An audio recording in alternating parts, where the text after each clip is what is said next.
Abra sua Bíblia aí no livro de Juízes, no capítulo 6. Juízes, capítulo 6. Nós, semana passada, compartilhamos acerca de Josué. Nós viemos falando um pouco acerca de Josué.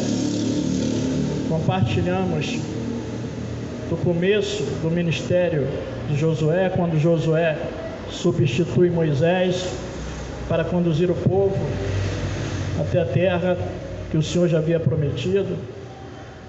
E vimos Josué anteriormente, Josué entre os espias que foram espiar aquela terra, depois ele substituindo Moisés, e por último agora nós vimos a despedida de Josué, ele se despedindo daquele povo e orientando para como eles teriam que proceder a partir dali, que ele não estaria mais com eles, para que eles não se contaminassem com outros povos, não se perdessem ali, não fizesse aliança para não se perder com aqueles povos, para não abandonar o Senhor.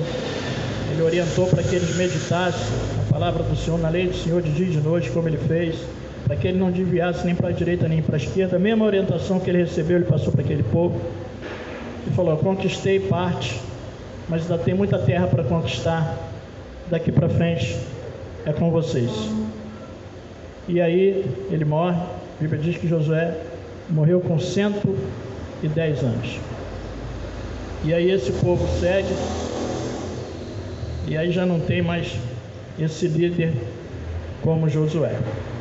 Então, Juízes capítulo 6 trata de um dos juízes que Deus usou nesse período aqui para libertar o povo da opressão do inimigo.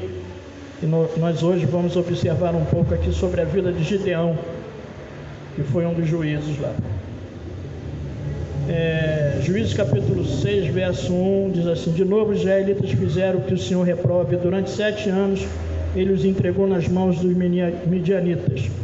Os midianitas dominaram Israel, por isso os israelitas fizeram para si esconderijos na montanha, nas cavernas e nas fortalezas. Sempre que os israelitas faziam as suas plantações, os midianitas, os amalequitas e outros povos da região leste deles as invadiam. Acampavam na terra e destruíam as plantações ao longo de todo o caminho até Gaza, e não deixavam nada vivo em Israel, nem ovelhas, nem gado, nem jumentos. Eles subiam trazendo seus animais e suas tendas e vinham como enxames de gafanhotos. Era impossível contar os homens, e os seus camelos invadiam a terra para devastá-la. Por causa de Midian, Israel empobreceu tanto que os israelitas clamaram por socorro ao Senhor. Os israelitas clamaram ao Senhor por causa de Midian, e ele enviou um profeta que disse: assim diz o Senhor, o Deus de Israel: tirei vocês do Egito, da terra da escravidão, eu os livrei do poder do Egito e das mãos de todos os seus opressores. Expulsei-os e dei a vocês a terra deles, e também disse a vocês: eu sou o Senhor, o seu Deus. Não adore outros deuses, os deuses dos amorreus, em cuja terra vive, mas não me deram ouvidos. Então o anjo do Senhor veio e sentou-se sobre a grande árvore de Ofra, que pertencia ao arqueegita Joás. Gideão, filho de Joás, estava malhando trigo num tanque de prensar uvas para escondê-la dos midianitas. Então o anjo do Senhor apareceu a Gideão e lhe disse: o Senhor está com você, poderoso guerreiro. Ah, Senhor. Gideão respondeu: se o Senhor está conosco, por que aconteceu tudo isso? Onde estão todas as suas maravilhas que os nossos pais nos contam quando dizem: não foi o Senhor que nos tirou do Egito? Mas agora o Senhor nos abandonou e nos entregou nas mãos de Midian. O Senhor se voltou para ele e disse: com a força que você tem, vai libertar Israel das mãos de Midian. Não sou eu quem o está enviando? Ah, Senhor, respondeu Gideão, como posso libertar Israel? Meu clã é o menos importante de Manassés, e eu sou menor da minha família. Eu estarei com você, respondeu o Senhor, e você derrotará todos os midianitas como se fosse um só homem. Então, depois da morte de Josué, esse povo caminha, já tinha sido orientado para que se mantivesse fiel ao Senhor, e esse povo faz exatamente o contrário do que Deus falou. Passadas gerações, muitas gerações depois daqueles que Josué tinha conduzido, a nova geração, as novas gerações, e essa geração vai e se desvia do Senhor. E aí acontece exatamente aquilo que Deus falou, e eles começam a ser atacados pelos inimigos. E aí Deus levanta juízes para libertar o povo. Toda vez que eles vinham, oprimiam o povo, eles clamavam, Deus levantava um juiz e libertava. Morria aquele juiz, eles faziam tudo errado de novo, Deus levantava um outro juiz, e isso ia acontecendo. E aí, aqui está Gideão. Então, como diz aqui, eles clamaram novamente, aconteceu tudo de novo. Aí eram os midianitas que estavam lá como gafanhoto, não podia contar. Imagina, eles destruíam tudo, eles naquela opressão que eles estavam vivendo. E aí o anjo do Senhor vai e fala com Gideão, se apresenta a Gideão e fala com Gideão. E é interessante porque ele se refere a Gideão. Então o anjo do Senhor apareceu a Gideão e lhe disse: o Senhor está com você, guerreiro, poderoso guerreiro. O anjo tem essa visão acerca de Gideão, que ele era um poderoso guerreiro. E aí, mais na frente, nós vamos ver o medo de Gideão, nós vamos ver o desenvolvimento dessa história. Mas o que de imediato me chama a atenção é no verso 15, que ele diz assim: ah, Senhor, respondeu Gideão, como posso libertar Israel, meu clã é o menos importante de Manassés, eu sou o menor da minha família. E aí o tema dessa mensagem dessa noite: os impedimentos para vivermos as promessas. Quais são os impedimentos para vivermos as promessas? Aquilo que nos impede de desfrutarmos das promessas, de vivermos das promessas.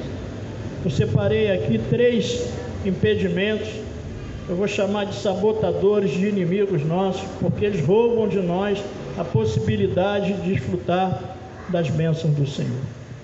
Na fala de Gideão, quando ele diz: meu clã é o menor, eu sou o menor da minha família,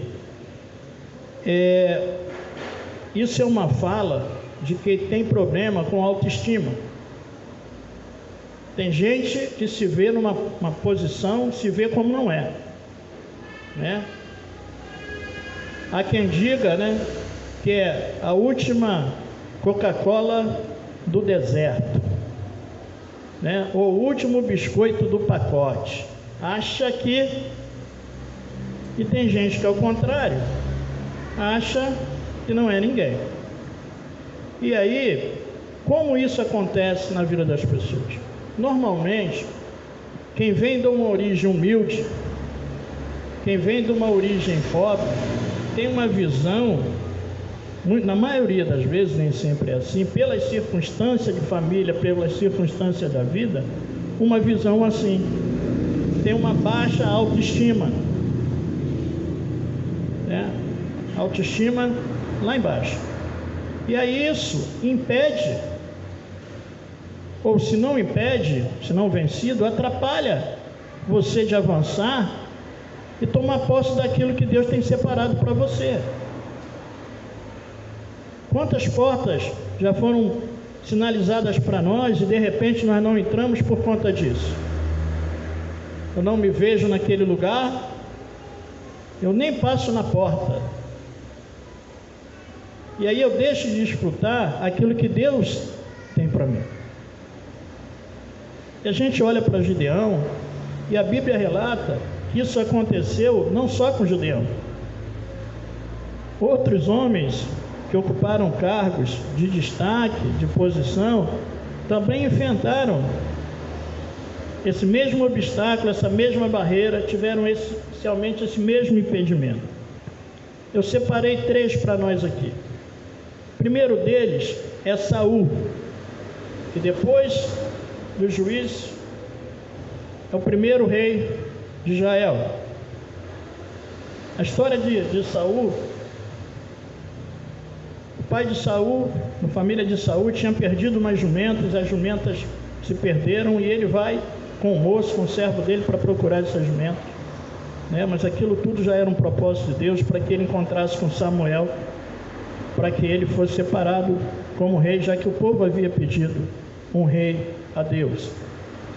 E aí no capítulo 1 Samuel, no capítulo 9, no verso 17, eu vou resumir aqui a história, para não ficar longo, que são muitos textos. Então diz assim, quando Samuel viu Saul, o Senhor lhe disse: este é o homem de quem lhe falei, ele governará o meu povo. Saul aproximou-se de Samuel na entrada da cidade e lhe perguntou: por favor, pode me dizer onde é a casa do vidente? Respondeu Samuel: sou eu o vidente. Vá na minha frente para o altar, pois hoje você comerá comigo. Amanhã cedo eu lhe contarei tudo o que você quer saber e o deixarei ir. Quanto às jumentas que você perdeu há 3 dias, não se preocupe com elas, já foram encontradas. A quem pertencerá tudo o que é precioso em Israel, senão a você e a toda a família de seu pai? Saul respondeu: acaso não sou um benjamita, da menor das tribos de Israel? Não é o meu clã o mais insignificante de todos os clãs da tribo de Benjamim? Por que está me dizendo tudo isso? Então Samuel fala com ele, né, que ele e a família dele daria as coisas mais preciosas de Israel, e a fala dele, né, semelhante à fala de Gideão. E aí depois Samuel vai ungir Saul diante lá de Israel, e aí diz assim: Samuel apanhou um jarro de óleo, derramou sobre a cabeça de Saul e beijou, dizendo: o Senhor ungiu como líder da herança dele. Tá. Isso em particular. E depois ele novamente lá com Saul, diz aqui: Samuel convocou o povo de Israel e o Senhor em Mispá.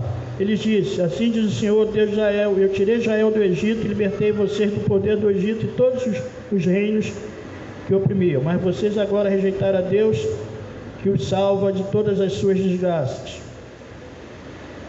e angústias. Disseram: não escolheram um rei para nós, porque isso agora apresenta-se para o Senhor de acordo com as suas tribos e os seus clãs. Tendo Samuel feito todas as tribos de Israel se aproximarem, a de Benjamim foi escolhida. Então fez ir à frente a tribo de Benjamim, clã por clã, e finalmente foi escolhido Saul de Quis. Quando porém o procuraram, ele não foi encontrado. Então Samuel, ele já sabia que ele seria ungido rei diante do povo.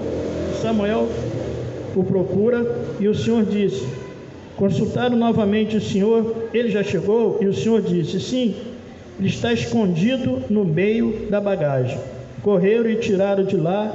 Quando ficou em pé no meio do povo, mais alto só chegavam os seus ombros.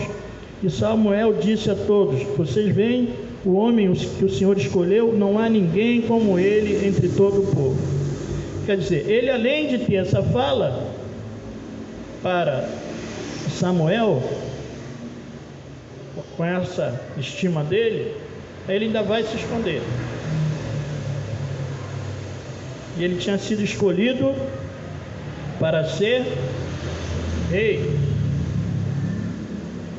E aí o outro personagem é Davi. Davi é escolhido por Deus. Samuel vai na casa de Davi, na casa de Jessé, pai de Davi, escolhe Davi entre seus irmãos. Davi era o caçula, a gente conhece a história que os irmãos passaram. E Deus fala para Samuel: eu não vejo como o homem vê a aparência, eu vejo o coração, é esse aí que eu escolhi, né? Unge Davi. E depois acontece aquele episódio, os filisteus querendo atacar Israel, e aquela batalha que está para ser travada lá, e Golias desafia Israel e pede alguém para enfrentá-lo, né? A gente conhece a história, ninguém vai, os irmãos dele estavam lá, ninguém foi, mas ele, motivado ali pelo que o rei daria, Para mim é isso, porque ele pergunta 3 vezes às pessoas, quando ele ouve falar que o rei daria filha em casamento, isentaria a família de impostos, ainda daria riqueza, ele falou: opa, estou nessa, é a minha oportunidade. E aí ele vai e derrota Golias. Derrotou Golias, promessa garantida, certo? O rei tinha prometido, se ele executou, era direito adquirido. E aí, na hora de tomar posse da bênção, no 1 Samuel 18, no verso 12, a partir do verso 12, Davi tinha matado Golias e o povo fazendo a fama de Davi, e Saul ficou com inveja, Saul ficou irado por conta disso, e Saul, a partir dali Saul estava projetando matá-lo. E no verso 12 diz assim: Saul tinha medo de Davi porque o Senhor o havia abandonado e agora estava com Davi.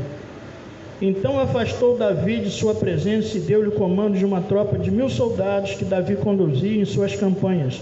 Ele tinha êxito em tudo que fazia, pois o Senhor estava com ele. Vendo isso, Saul teve muito medo. Todo Israel e todo Judá, porém, gostavam de Davi, pois eles conduziam em suas batalhas. Saul disse a Davi: aqui está minha filha Merabe, eu a darei em casamento a você, apenas sirva-me com bravura e lute as batalhas do Senhor. Pois Saul pensou: não o matarei, deixo isso para os filisteus. Mas Davi disse a Saul: quem sou eu, o que é a minha família, eu quero o clã do meu pai em Israel, para que eu me torne genro do rei. Por isso, quando chegou a época de tomar posse lá da filha do rei de Merabe, de casar com ela, e ser dado em casamento, Davi, ele foi dada a Adriel de meu lar. Quer dizer, na hora dele tomar posse, ele tem a mesma fala que Gedeão teve, que Saul teve, e por incrível que pareça, um dos líderes mais abençoados que Israel já teve o mesmo discurso quando ele foi chamado por Deus, que foi Moisés. Quando Deus falou: ó, você vai conduzir esse povo, vai tirar desse povo do Egito. E ele fala: quem sou eu para fazer isso? E aí ele ainda tenta escapar. Ele diz que não sabe falar, manda outro em meu lugar. Está aqui, Êxodo capítulo 3, do verso 9 ao 12, você pode anotar para ver depois. Então ele tem a mesma fala, ainda sugere para Deus: pô, manda outro no meu lugar. Deus falou: não, é você quem vai. E aí ele chama Arão, ele falou: ó, seu irmão vai ser o porta-voz, eu falo com você, você fala com ele, ele transmite, mas você vai. Então a primeira coisa que eu aprendo nessa história aqui é que nós precisamos vencer essas limitações que a gente coloca pelas nossas origens e por ter a autoestima baixa. Essa é uma barreira que nós temos que vencer. Eles demonstraram ter, mas eles venceram, porque Moisés, ele atendeu o chamado de Deus e fez aquilo para que Deus escolheu e o chamou. Saul reinou, ele se perdeu depois, tirou. Davi foi lá, foi rei. E Gideão, depois nós vamos ver na sequência, ele fez aquilo que Deus o chamou para fazer.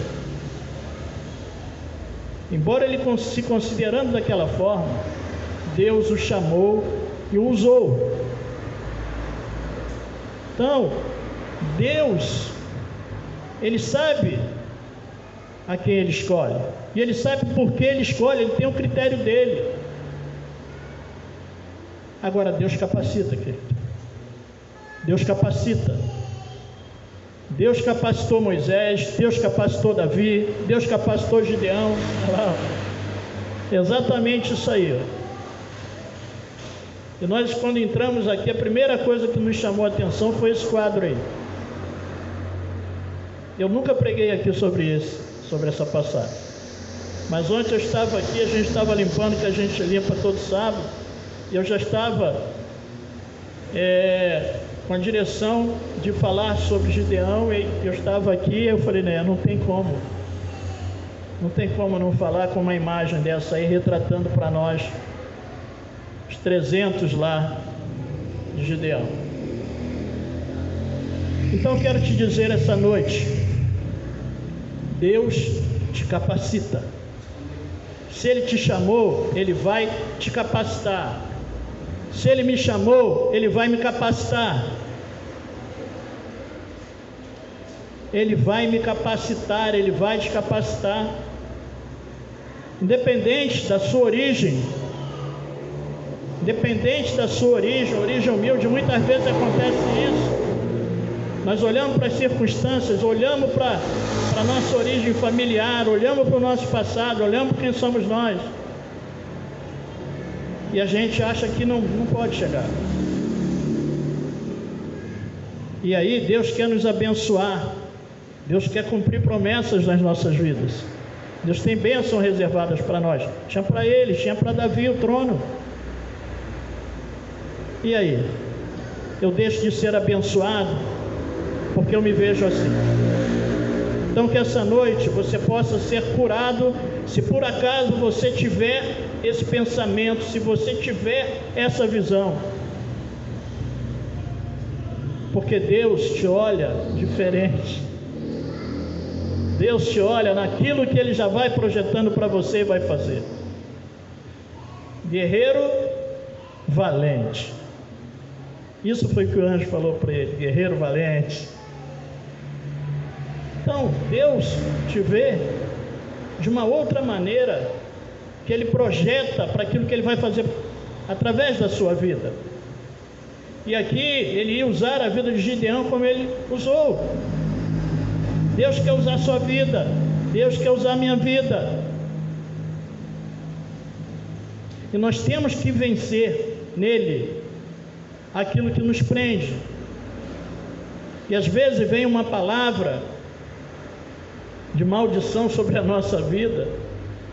As pessoas dizem, não, mas você...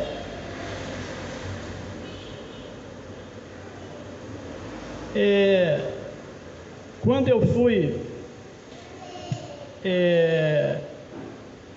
ser ordenado diácono, né? Eu estava lá e havia 2 Renatos na igreja. E eu estava sentado, escolhendo louvor, e uma pessoa falou assim para o ministro de louvor lá, o que ele quer aí? Eu estava sentado ouvindo. Aí ele falou, não, ele está escolhendo louvor por causa da diaconia essa noite. Aí ele falou, mas é esse aí? Eu achei que fosse o outro.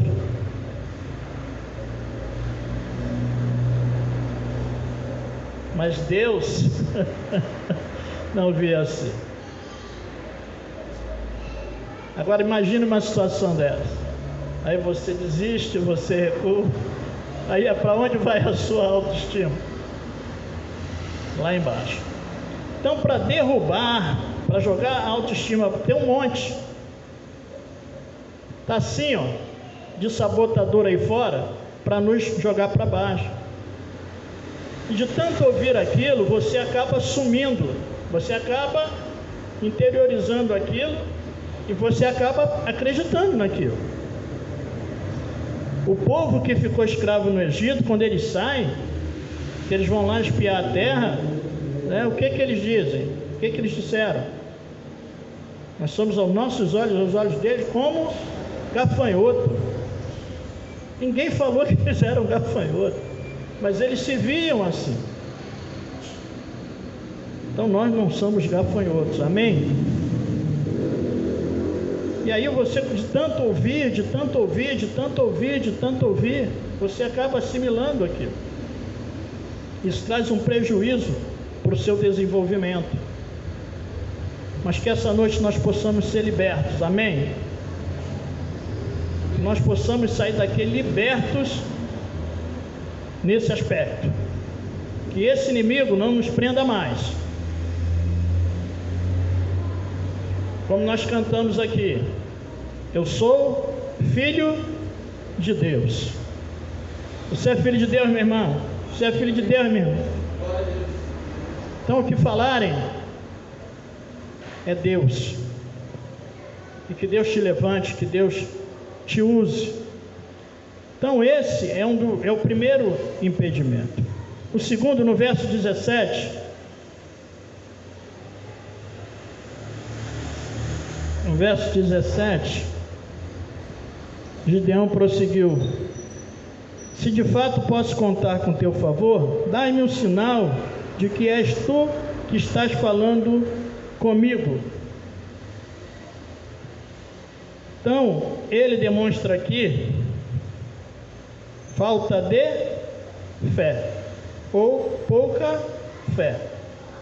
Se é o Senhor mesmo, confirma para mim, eu não estou acreditando. Minha família é menor, eu sou menor. Pô, sou eu mesmo? Aí ele diz: me dá um sinal que sou eu. E aí lá no verso 36, é muito interessante, Deus atendendo o pedido dele.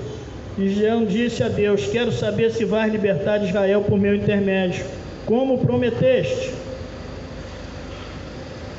Vê, colocarei uma porção de lã na eira. Se o orvalho molhar apenas a lã e todo o chão estiver seco, saberei que tu libertarás Israel por meu intermédio, como prometeste. E assim aconteceu. Gideão levantou cedo no dia seguinte, torceu a lã e encheu uma tigela de água do orvalho. Ele pediu um sinal, botou a lã e Deus fez. Deus não deu o sinal? Deus não confirmou? Só que aí ele pediu um outro sinal. E aí ele disse Gideão a Deus: não se acenda a tua ira contra mim, deixa-me fazer só mais um pedido. Permite fazer mais um teste com a lã. Desta vez faze ficar seca a lã e o chão coberto de orvalho. E Deus assim fez naquela noite. Somente a lã estava seca e o chão estava todo coberto de orvalho. É mole não, né? É muita confirmação. Ele pede, ele faz de um jeito, ele fala: ainda não estou acreditando, eu preciso de mais, minha fé ainda precisa ir mais. Agora só vai fazer o contrário. Fica irado não, cira comigo não zanga comigo não, mas é porque eu preciso, porque a minha fé, eu preciso ter certeza.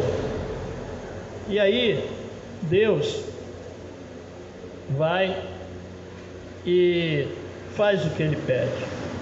Só que é interessante que Deus ainda fez mais para confirmar para ele.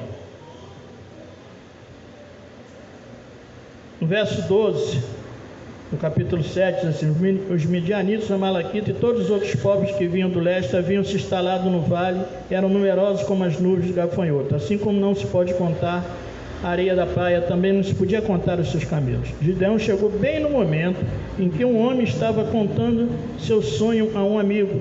Tive um sonho, dizia ele: um pão de cevada vinha rolando dentro do acampamento midianita, atingiu a tenda com tanta força que ela tombou e se desmoronou.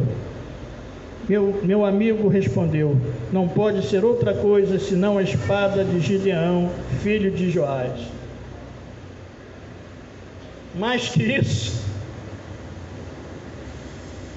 isso, então ele pediu e Deus deu sinais, Deus confirmou. E Deus dá sinais para nós. E nós precisamos estar atentos aos sinais de Deus. Os sinais que Deus nos dá no cumprimento da promessa dele para nós, como sinalização que a promessa vai se cumprir. Lá em 2 Reis, no capítulo 20, do verso 1 ao 11, esse texto nós já compartilhamos aqui um tempo atrás, a cura do rei Ezequias. Ezequias estava para morrer, Deus enviou o profeta Isaías, ele avisa, bota a sua casa em ordem que você vai morrer. E aí quando Isaías sai, ele chora amargamente, fala com Deus, e Deus fala para Isaías, volta lá e fala com ele de novo. Diz a ele que eu vou acrescentar mais 15 anos. Aí dá uma orientação para botar um parte de fígado lá na ferida. E aí Ezequias fala para o profeta, como que eu saberei que eu vou ser curado? Dá um sinal.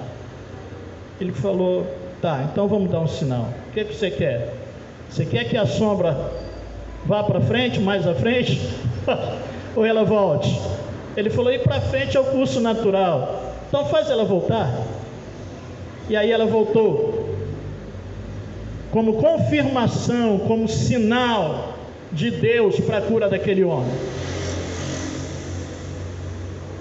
Sinal de Deus. Aí Elias, durante o governo do rei chamado Acabe, Elias avisa Acabe que não vai chover, e depois ele vai lá e derrota aqueles 850 profetas, e em seguida ele fala para Acabe, desce, come, que agora vem chuva. Agora vem chuva. Aí pede almoço, fala, sobe o Carmelo, e depois ele pede almoço, vai lá no horizonte, dá uma olhada lá. Ele foi 7 vezes. Ele ia e não vinha. Na 7ª vez, Elias pergunta, o que é que você vê? Ele falou, eu vejo uma pequena nuvem do tamanho da mão de um homem. Elias falou, manda Acabe descer. Manda Acabe descer. E aí a chuva veio, como sinal de Deus para o profeta. Então nós precisamos ficar atentos aos sinais de Deus. Se nós temos essa mesma dificuldade que Gedeão demonstrou, que ele te dê sinal, que ele te sinalize, que essa noite ainda ele possa sinalizar para você. Se ele já não sinalizou e você não percebeu, mas que ele sinalize para você, para que ele confirme para você aquilo que ele tem, aquilo que ele vai fazer através da sua vida, aquilo que ele já separou para você. Porque o anjo falou, você vai libertar Israel.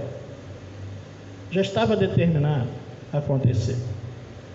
Era uma promessa. E ele pergunta, dê sinais que essa promessa vai se cumprir. Então, se nós temos essa dificuldade, que Deus possa tirar de nós essa incredulidade. Quando Lázaro morreu, nós já compartilhamos esse texto aqui, Jesus no caminho indo até Lázaro com os discípulos, fala para os discípulos, Lázaro morreu, mas eu me alegro, estou satisfeito porque nós não estamos lá, para que vocês creiam. Mas eles caminhavam com Jesus. Então era uma fé cá em cima. É o sobrenatural de Deus, é ver o sobrenatural de Deus. Aí como ele falou para Marta, Marta, se creres verás a glória de Deus. Então passa pela via da fé, meu irmão. Passa pela via da fé. E aí, se eu não avanço, se me falta fé, que essa noite Deus possa acrescentar essa fé no seu coração, que Ele possa sinalizar para você, e você possa avançar mais em fé. Amém? Então ele tinha essa dificuldade com a estima dele, ele tinha essa dificuldade com a fé, e ele tinha um outro problema com ele. Quando ele convoca o povo, e eles vêm, eles passam por um teste. Nosso irmão Silvio passou por uma prova lá. Eles passam por um teste, né? Eram 32 mil homens e ele vem e fala: olha, quem tiver tremendo de medo, manda voltar. De imediato volta 20 mil que estavam com medo, vão embora. E aí depois ele fala: ó, agora manda baixar para beber a água. A forma que fizer, no RH divino já está dispensado, né? Aqueles que displicentemente acharam, ele falou: vai embora. Agora aqueles lá, ó, que fizeram da forma correta, atentos, com o cachorro, ó, esses foram aprovados, 300 de Gideão. Então tá com medo, vai embora. E ele tinha medo. Ele tinha medo. Porque aqui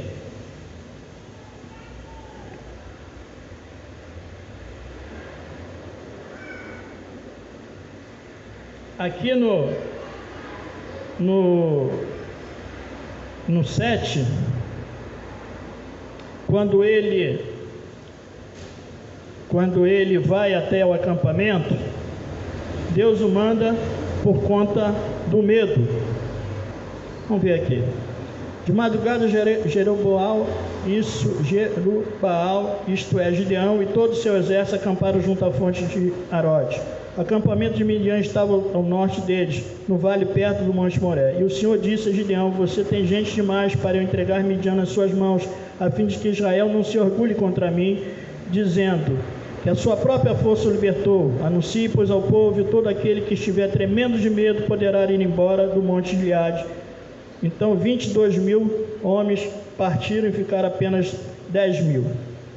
Mas o Senhor tornou a dizer: Gideão, ainda há gente demais, desça com eles à beira da água, eu separarei o que ficarão com você. Se eu disser, este irá com você, ele irá. Mas se eu disser, este não irá, você não irá. Assim Gideão levou os homens à beira da água, e o Senhor lhe disse: separe os que beberem água, lambendo como se faz o cachorro, naqueles que se ajoelharem para beber. O número dos que lamberam a água, levando com as mãos à boca, foi de 300 homens, todos os demais se ajoelharam para beber. O Senhor disse a Gideão: com os 300 homens que lamberam a água, livrarei vocês e entregarei os midianitas nas suas mãos. Mande para casa todos os outros homens. Gideão mandou os israelitas para suas tendas, mas reteve os 300, e eles ficaram com as provisões e as trombetas dos que partiram. O acampamento de Midian ficava abaixo deles no vale. Naquela noite o Senhor disse a Gideão: levante e desça ao acampamento, pois vou entregá-lo nas suas mãos. Se você ainda está com medo de atacá-los, desça ao acampamento com seu servo por aí e ouça o que eu estiverem dizendo. Depois disso você terá coragem para atacar. Então ele e seu servo desceram até os postos avançados do acampamento. Os midianitas, os amalequitas e todos os outros povos que vinham do leste haviam se instalado no vale e eram numerosos como nuvens de gafanhoto. Assim como não se podia contar a areia da praia, também não se podia contar os seus camelos. Gideão chegou bem no momento em que um homem estava contando seu sonho a um amigo. Tive um sonho, dizia ele: um pão de cevada vinha rolando dentro do acampamento de Midian, atingiu a tenda com tanta força que ela tombou e desmoronou. Seu amigo respondeu: não pode ser outra coisa senão a espada de Gideão, filho de Joás, israelita. Deus entregou os midianitas e todo o acampamento nas mãos dele. Quando Gideão ouviu o sonho e a sua interpretação, adorou a Deus, voltou para o acampamento de Israel, gritou: levante-se, o Senhor entregou o acampamento midianita nas mãos de vocês. Dividiu os 300 homens em 3 companhias, pôs todas nas mãos deles trombetas e jarros vazios com tochas. Ele disse: observe-me e faça o que eu fizer. Quando eu chegar à extremidade do acampamento, faça o que eu fizer. E Deus fala para ele: se você ainda está com medo de atacá-los, vai lá para você ouvir, para você ficar livre desse medo. E aí ele ouve, ele vence aquele medo e ele segue para atacar e tem sucesso naquilo que Deus o chamou para fazer. Então nós vemos aqui 3 impedimentos, 3 inimigos específicos para travar Gideão e impedi-lo de avançar. A autoestima baixa, a falta de fé e o medo. Eu não sei se você se encaixa em alguma dessas questões aqui, se você tem alguns desses impedimentos aqui, mas Deus levou Gideão a se libertar do medo. Tinha os inimigos externos, mas tinha os inimigos internos. E muitas vezes nós não conseguimos vencer os inimigos externos porque não conseguimos vencer os inimigos internos. Davi venceu Golias, urso e leão, mas tinha coisa no interior que precisava ser vencida. Tinha gigantes dentro dele que precisavam ser derrotados. Quais os gigantes que tem dentro de você que precisam ser derrotados para que você avance e tome posse das promessas de Deus, para que tome posse das bênçãos de Deus? O que te impede de você avançar naquilo para que Deus te chamou para ser e para fazer?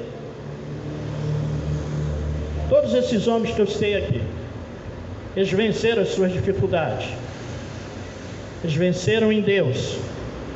Que eu e você possamos vencer em Deus e possamos viver as promessas de Deus e tomar posse das bênçãos de Deus. Que essa noite você possa dizer: acabou, acabou o tempo do medo, acabou o tempo da incredulidade, acabou, hoje começa um tempo novo. Deus quer te libertar, meu irmão. Deus quer te libertar, minha irmã. Deus quer me libertar. E que nós possamos ser libertos. E que nós possamos ser libertos. É interessante que Gideão, ele demonstrou medo ali. Mas Gideão, nessas conquistas dele, de exterminar esses inimigos, ele aprisionou 2 reis. E esses reis, eles tinham matado os irmãos dele, gente dele. E ele aprisiona esses homens. E aí lá no capítulo 8, verso 18, tem parte dessa história. Diz assim: então perguntou Zeba e Zalmuna como eram os homens que vocês mataram em Tabor. Ele perguntou a eles. Eram como você, responderam. Cada um tinha o porte de um príncipe. Gideão prosseguiu: aqueles homens eram meus irmãos, filho de minha própria mãe. Juro pelo nome do Senhor, se vocês tivessem poupado a vida deles, eu não mataria vocês. E Gideão voltou-se para Jéter, seu filho mais velho, e disse: mate-os. Jéter, porém, teve medo e não desembanhou a espada, pois era muito jovem. Mas Zeba e Zalmuna disseram: venha, mate-nos você mesmo. Isso exige coragem de homem. Então Gideão avançou e os matou, tirou os enfeites do pescoço dos camelos deles. Isso exige coragem de homem. O jovem teve medo, mas Gideão, já liberto do medo, deu uma demonstração que ele já tinha sido liberto do medo. Ele amadureceu, era homem, coragem de homem, atitude de homem. Amém? Vamos colocar de pé.